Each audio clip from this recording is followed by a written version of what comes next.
এই যে এখানে এতগুলো বেড ফাঁকা, তাও নাকি ওই একটা বেডের মধ্যে আমার বাবাকে আর একজনকে শুয়ে রেখেছে। ওইখানে এই জায়গাটায় একটা পেশেন্ট চলে গেছে ছুটি করে, সেখানে আমি বলেছি এখান থেকে ওইখানে আমাকে ট্রান্সফার করো, বলছে হবে না। ঠিক আছে, আমি বলছি কেন হবে না? 55 নম্বর বেড থেকে আমি 52 নম্বর বেডে যাব, এখান থেকে দুটো পেশেন্ট আছে 55 নম্বর বেডে। ঠিক আছে, এইখানে নিল না, বলছে যে যদি দাঁড়াও এই যে এই 52 নাম্বার এখানে বলছে যে তুমি যদি 52 নাম্বার এখানে যদি চলে আসো তোমাকে 3 জন মিলে বসাবো, তুমি এখন বসাও, তোমাকে 3 জন মিলে বসাবো। আচ্ছা চল, 3 জন মিলে বসাবি, চল। কে যেন বলেছিলি আমাকে, বল কে যেন বলেছিলি 3 জন মিলে বসাবি? কে বলেছিল 3 জন মিলে বসাবে?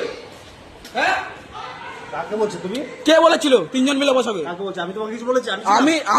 আমি জানতে চাইছি না তো, আমি সবার ভিডিও করবো এখানে। কেন এটা হবে কেন? যখন থেকে এই হসপিটালে এসেছি তখন থেকে শুনে যাচ্ছি যে টাকাটা আগে দাও, তারপরে পেশেন্টের কাছে হাত দেবো। এটা কেমন কথা? কোন কে লিখেছে এটা? কে বানিয়েছে? হ্যাঁ, আজকে ওর বাবার এই অবস্থা। 200 টাকা কি একটা জীবনে কাছে বেশি? 200 টাকা বলুন।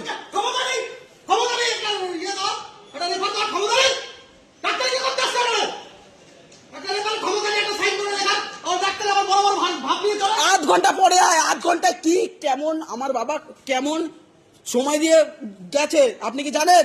বলুন। আধ ঘন্টা যে আমি এখানে যে আমি ছিলাম, আপনি বললেন যে আধ ঘন্টা পরে আসো, যে ডাক্তারবাবু আসবে। আমার পেশেন্ট কি আধ ঘন্টা মধ্যে তো মরেও যেতে পারে। কেন আপনার ডাক্তার আসবে না কেন? হ্যাঁ, কেন আসবে না বলুন, উত্তর দেন।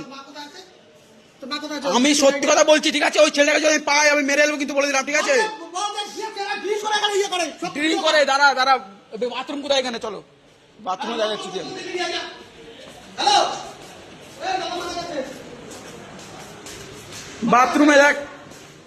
বাথরুমে দেখ এখানে বাথরুমে দাঁড়া। এই যে দেখ, এই যে মদের বোতল, এই যে মদের বোতল দেওয়া, ঠিক আছে?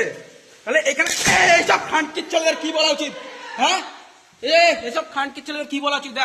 দেখ দাঁড়া, কোথায় গেল? কি এসব সব কি? কোথায় গেলি?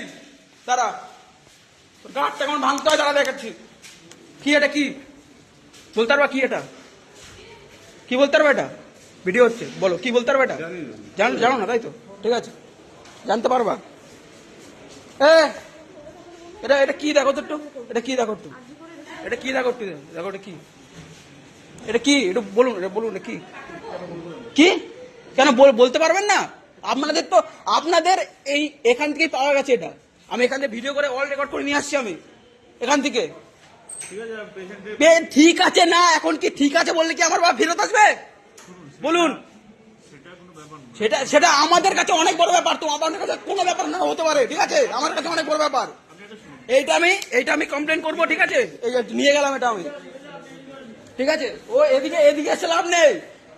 আমি আজকে যাই যে এখানে আমি আপনাকে একটা কথা বলি। হ্যাঁ, আপনাকে একটা কথা বলি। আমি এখানে দুটো কথা বলবো, বেশি না।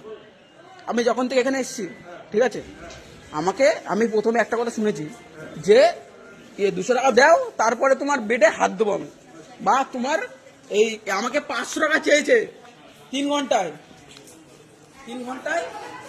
7টা বাজে ডিউটি হয়, ঠিক আছে? শেষ হয় 4টের সময়। আমরা এখানে এসে পৌঁছেছি, বলছে যে কি আমাদের কি আমি বলছি কে বলছে, ঠিক আছে? উনি বলছে যে 500 টাকা দাও আমাদেরকে, স্লাইন ভরে দেবো, মানে নলটা ভরে দেবো, মুখের নলটা ভরে দেবো, কিন্তু এটা বলছে। তাহলে 3 ঘন্টা আছে ওইখানে, সেই 3 ঘন্টা পর আমরা 200 টাকা দিয়ে কাজটা করালাম, ঠিক আছে? উনি কিন্তু আয়া, তারপরে 500 টাকা চাই কিভাবে? শোনো কিন্তু, শোনো, এই যে আমি বলুন আপনার সাথে কি ঘটেছে বা না ঘটেছে সেটা তো আমরা ডক্টর হিসেবে আমরা জানি না। হ্যাঁ, জানেন না ঠিকই, আমি কিন্তু জানি। ঠিক আছে, হ্যাঁ, সেটা আমাদের সিনিয়র সুভাষ স্যার আছে, আপনি সুভাষ স্যারকে কমপ্লেন করতে পারেন। সুভাষ স্যার ওইসব রাখা দরকার নেই, এইসব জায়গায় যার ক্ষমতাটা ফোন রিসিভ করার থাকে না।